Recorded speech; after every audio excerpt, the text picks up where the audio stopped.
से कर रहा है। टाइम को ध्यान में रख के प्लीज कृपया सब लोग बंद करें। माननीय सभापति महोदय, कोई भी कानून बनता है उसका इफेक्ट फार फैचिंग होता है। कोई हाउस में बोल दिया, कोई क्वेश्चन आर हो गया, उसका इतना इम्पैक्ट नहीं टिकता है जितना कानून का टिकता है। और मैं आपके ज़रिए ज़रूर ये कहना चाहता हूँ कि माननीय मंत्री जी जो बिल को लेके आए हैं उसके ड्राफ्टिंग में, बिल को तैयार करने में जो कमज़ोरियाँ रखी गई है वो मैं आपके ज़रिए माननीय मंत्री जी और इस गृह के सामने रखना चाहता हूँ।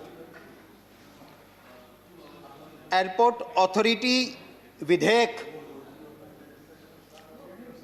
इसकी तैयारी करते वक्त मुझे लगता है कि या तो जो ड्राफ्ट तैयार करने में गंभीरता होनी चाहिए, जो सीरियसनेस, जो थिंकिंग होनी चाहिए, जो तैयारियां होनी चाहिए, उसमें काफ़ी कुछ कमज़ोरियां आ रही है। या फिर हम कुछ जानबूझ के ऐसा करना चाहते हैं कि जिससे नाम तो हम दे देंगे, कॉम्पीट करना है, पर कॉम्पीट नहीं करना है, कॉम्प्रोमाइज़ करना है, किसी न किसी को दे देना है। इसके लिए क्या ये कमजोरी हमने छोड़ी है? जिस तरह से सारे एयरपोर्ट एक दोस्त के लिए नाम चल रहे हैं, क्या ये पोर्ट भी किसी एक दोस्त के नाम पे करने के लिए हम ये मेहनत करके ये तो लेके नहीं आए हैं कि पहले एयरपोर्ट्स हो गए दोस्त के नाम, अब सारे बंदरगाह, 12 बंदरगाह है, वो भी दोस्त के नाम करने के लिए तो ये लेके नहीं आए हैं। मैं उपसभापति महोदय जी, आपके जरिए जो ड्राफ्ट में कुछ कमियां हैं वो पहले सामने रखना चाहता हूं। सेक्शन 3, इसमें इन्होंने कहा एक बोर्ड बनेगा, जो बोर्ड में 13 सदस्य होंगे। Out of this 13 members, 7 members are private members. 13 में से 7 आप प्राइवेट मेंबर्स रखते हो और फिर कहते हो कि हम निजीकरण नहीं कर रहे हैं। आपकी बात पे विश्वास कहां से आएगा? आपने बोर्ड मेंबर्स निजीकरण के लिए रखे, आपने प्रावधान किया, पर कहीं पर भी उसका क्वालिफिकेशंस, आपने उसकी एक्सपर्टाइज, उसका एक्सपीरियंस ये नहीं रखा। होगा क्या कि 14 में से 7, माने more than 50% private members, no proper qualifications. फिर वो क्वालिफिकेशन क्या होगा रखने का? यस बॉस, यस मिनिस्टर करने वाले लोग वहां आ जाएंगे। आपको अगर कॉम्पीट करना है प्राइवेट से, तो आपके पोर्ट में एक्सपर्ट लाने के लिए आपके कानून में प्रावधान होना चाहिए। वो कानून में प्रावधान आपने नहीं रखा है। चेयरमैन और डेप्यूटी चेयरमैन, माननीय उपसभापति महोदय जी, ये चेयरमैन और डेप्यूटी चेयरमैन जिसके पास पूरा अधिकार होगा वो इस बोर्ड को चलाएंगे, पूरी सत्ताएं उसमें निहित हो रही है। उसको कौन चयन करेगा? उसको चयन करने के लिए आपने कहा है कि एक ऐसी सिलेक्शन कमेटी होगी, जो सिलेक्शन कमेटी आपको चेयरमैन और वाइस चेयरमैन का सजेशन देगी। अब ये महत्व की 2 जगह को सिलेक्ट करने वाली जो सिलेक्शन कमेटी है, उसका कॉन्स्टिट्यूशन ही अनक्लियर है। आपकी सिलेक्शन कमेटी का कॉन्स्टिट्यूशन कहीं पर भी उसमें क्लैरिटी नहीं है कि कैसी वो कमेटी होगी। माननीय उपसभापति महोदय जी, ये रिप्रेजेंटेशन जो दिया गया है,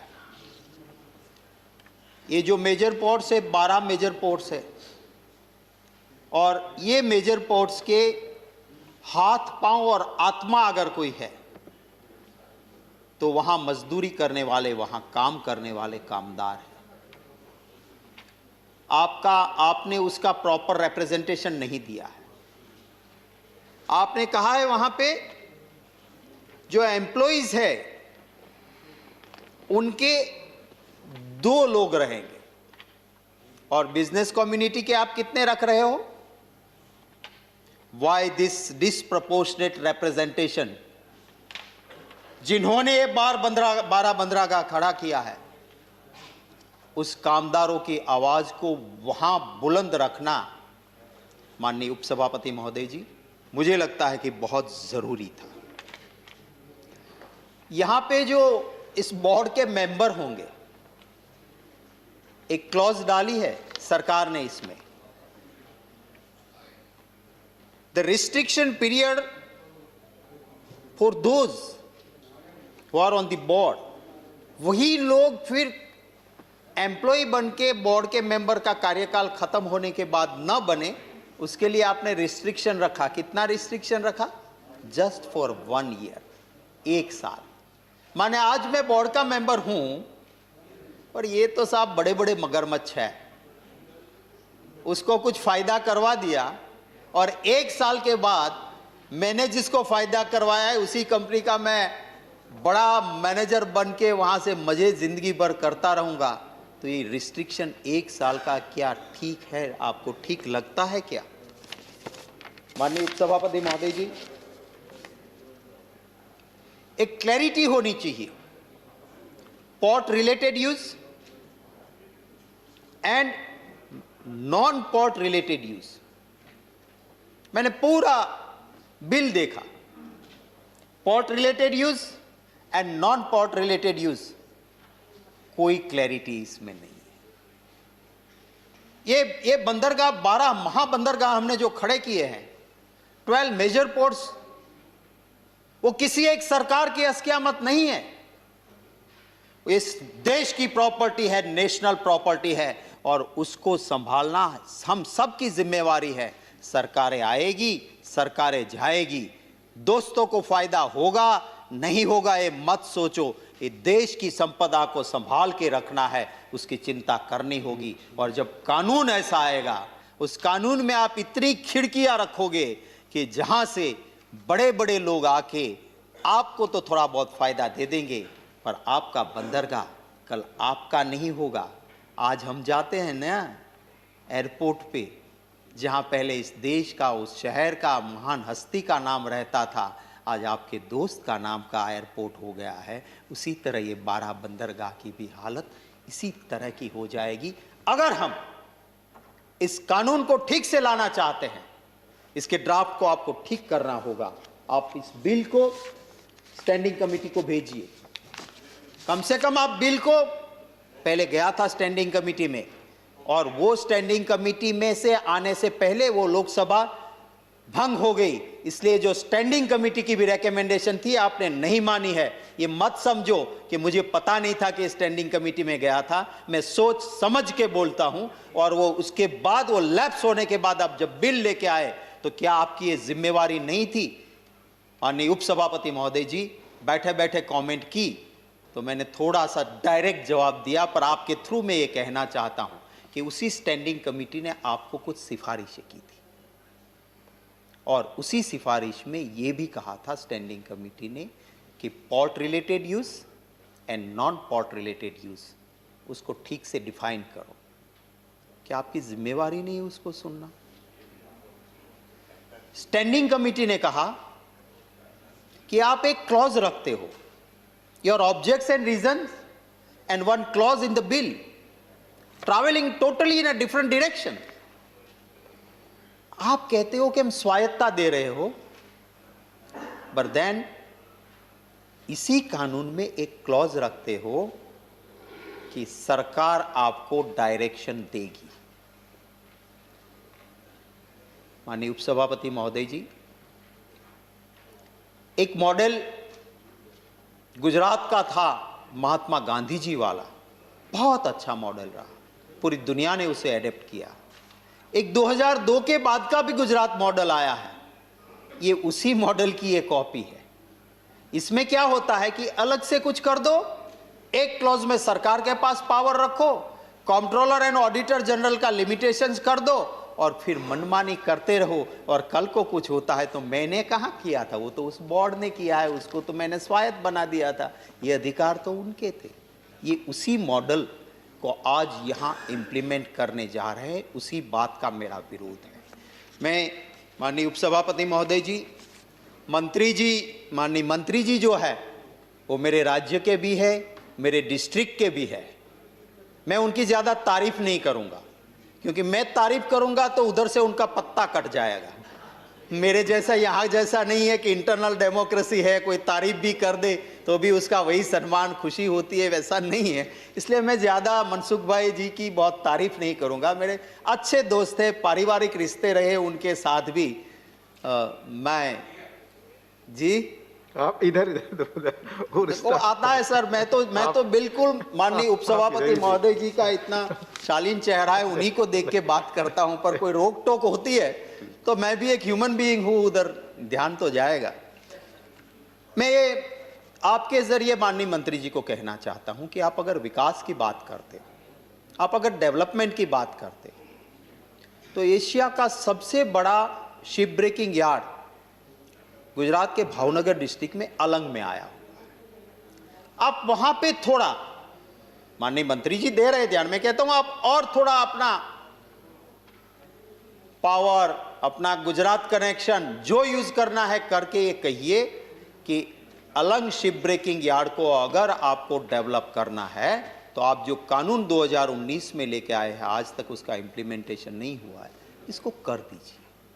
आप बाहर से री रोलिंग के लिए जो स्क्रैप आता है उसके ऊपर ड्यूटी माननीय उपसभापति महोदय जी 0 कर दी, और दूसरी ओर अलंग में जो जहाज आता है, जिसको तोड़ने में मजदूर को मजदूरी मिलती है, जहां से ट्रांसपोर्टर को काम मिलता है, छोटे मोटे बहुत लोग वहां पे जुड़े हुए हैं, सिर्फ शिप ब्रेकर का सवाल नहीं, बहुत को रोजी मिलती है, उसके ऊपर आपने 2.5% कस्टम ड्यूटी रखी है, तो 0 एंड 2.5 वो दोनों के बीच में कंपटीशन कैसे रहेगी? अगर आपने इंपोर्टेड स्क्रैप 0 कस्टम ड्यूटी की है तो शिप ब्रेकिंग के अंदर शिप के ऊपर भी कस्टम ड्यूटी आपको 0 करनी होगी। आप कहते हो कि ये बोर्ड बनाने से बहुत फायदा हो जाएगा, कंपटीशन आ जाएगी। मैं आपके जरिए माननीय मंत्री जी को कहना चाहता हूं कि उसी अलंग शिप ब्रेकिंग यार्ड आज एक बोर्ड के नीचे है, उसके साथ काम करने वाले लोगों को जाके आप पूछिए कि इस बोर्ड से आप कितने खुश हो। इसके बजाय तो सरकार से पाला होता तो ज्यादा अच्छा होता, ये वो लोग वहां के लोग कहेंगे। माननीय उपसभापति महोदय जी, जो 12 बंदरगाह की हम बात करते हैं, हम दुनिया के 16वें नंबर का ऐसा बड़ा देश है जिसके पास समुद्र तट बहुत बड़ा आया हुआ है। पर इसके साथ साथ हमें समझना होगा कि जब हम इस तरह के कानून लाके, कि जहां मेरे जैसे नहीं एक्सपर्ट लोगों की भी दहशत है कि ये कानून सिर्फ दोस्तों को बंदरगाह बैकडोर एंट्री के लिए है, और आज के आपके 12 मेजर पोर्ट्स कल उन्हीं दोस्त के नाम हो जाने की ये चिंता सबको हो रही है। तो मैं ये कहना चाहता हूं कि देश का सबसे बड़ा समुद्र तट जो हमारे देश, दुनिया के 16वें नंबर के कंट्री पे भारत देश है, पर हमें ये भी नहीं भूलना चाहिए कि हमारी बॉर्डर पे पाकिस्तान आया हुआ है। 1660 किलोमीटर का समुद्र तट जो है वो गुजरात का है, पाकिस्तान से लगी हुई सीमा है। कंडला पोर्ट आपका, ये 12 बंदरगाह में से आने वाला भी इस कानून के जरिए इसी में आ जाएगा। और वहां पे अगर आप ऐसा बोर्ड बना रहे हो जहां 14 में से 7 मेंबर प्राइवेट मेंबर है, जहां पे बहुत सारी कानून में ही क्षतियां रही हुई है, जहां पे बहुत सीधे तरीके से दिखता है कि ये कल बैकडोर एंट्री करके प्राइवेटाइजेशन की ओर जाएगा, तो दिक्कत क्या होगी साहब? दुश्मन देश सामने है, अगर आप 12 बड़े बंदरगाह में से कंडला भी जहां आता है पाकिस्तान की सरहद वाला, अगर उसको आप कमज़ोर करोगे, आप ऐसे कानून के ज़रिए उन हाथों में दे दोगे जो ताकतें देश की सुरक्षा की ज़्यादा चिंता नहीं कर पाएगी। आपका मेंबर होगा, माइनॉरिटी मेंबर क्या करेगा बोर्ड में? Decision will be taken by majority and you will not be enjoying majority. आपका सुरक्षा का एक रिप्रेजेंटेटिव, आपका रेलवे का एक रिप्रेजेंटेटिव, आपका स्टेट का एक रिप्रेजेंटेटिव, वो अकेले अकेले क्या करेंगे वहां? ये इतने सालों तक जो 12 बंदरगाह हमारे हाथ में रहे हैं, वो अगर इसकी क्रेडिट किसी को जाती है तो ऐसे ही गृह में बैठने वाले, लोकसभा और राज्यसभा में बैठे हुए, हमारे से पहले बैठने वाले बहुत ही बुद्धिमान सांसदों ने जो कानून पारित किया था, आपको पुराना लगता है, आपको उसमें सेक्शंस ज़्यादा लगती है, पर अगर दोनों को साथ साथ रख के कोई भी आदमी पढ़ेगा तो लगेगा कि आपके इस कानून के ड्राफ्ट से कहीं बेहतर कानून आज मौजूदा कानून है। हाँ, शायद उसमें ये कमी ज़रूर दिखेगी कि उस कानून की तहत किसी दोस्त को कुछ दे देना आसान नहीं है। अगर उसी के लिए ये कानून ला रहे हैं तो उसका तो कोई मतलब नहीं। मैं ये भी कहना चाहता हूं कि इस कानून के लाते वक्त अगर कम से कम माननीय मंत्री जी और सरकार, कंट्रोलर एंड ऑडिटर जनरल, जिन्होंने गुजरात के जहां पे सबसे बड़ा दरिया किनारा आया हुआ है, उनका ऑडिट करते हुए एक एक्सक्लूसिव रिपोर्ट फाइल की है, उसको भी अगर देखा गया होता माननीय उपसभापति महोदय जी, तो मुझे लगता है कि अच्छी मंशा के साथ ये कानून कभी भी नहीं आता। CAG is a constitutional independent authority और उसने ये लिखा कि आपके जो बंदरगाह है उसके प्राइवेटाइजेशन की वजह से प्राइवेट पोर्ट की जेटियों पर आपके सुरक्षा के जहाज, आपकी सुरक्षा की बोट्स वहीं से ट्रैवलिंग में जाएगी, दुश्मन को पता चलेगा और इसीलिए इसकी भी चिंता होनी चाहिए। मैं आपके ज़रिए आखिर में मंत्री जी से गुजारिश करूंगा कि आप इसको फिर से ड्राफ्ट करने के लिए भेजिए। भले ही पहले लोकसभा भंग होने से कमिटी के पास गया हुआ कानून जो गया था उसकी सिफारिशें आपने नहीं मानी हो, आज उसको देख लीजिए, फिर से ड्राफ्ट ठीक कीजिए। Front door, back door, window, कहीं से भी प्राइवेट आदमी घुसे इसकी बहुत संभावना है, इसको बंद कीजिए। आपकी वो खिड़कियां किसी दोस्त के नाम पे बंदरगाह न बन जाए, उसकी चिंता करते हुए अच्छे ड्राफ्ट के साथ आप आइए, हम भी समर्थन करेंगे। हम सिर्फ विरोध करने के लिए यहाँ नहीं बैठे हैं, राष्ट्र के हित में कुछ होता है, कांग्रेस पार्टी का इतिहास रहा है कि हम समर्थन भी देते हैं। धन्यवाद उपसभापति। धन्यवाद माननीय शक्ति सिंह गोहिल जी। माननीय श्री सुरेश प्रभु जी, माननीय सुरेश प्रभु जी।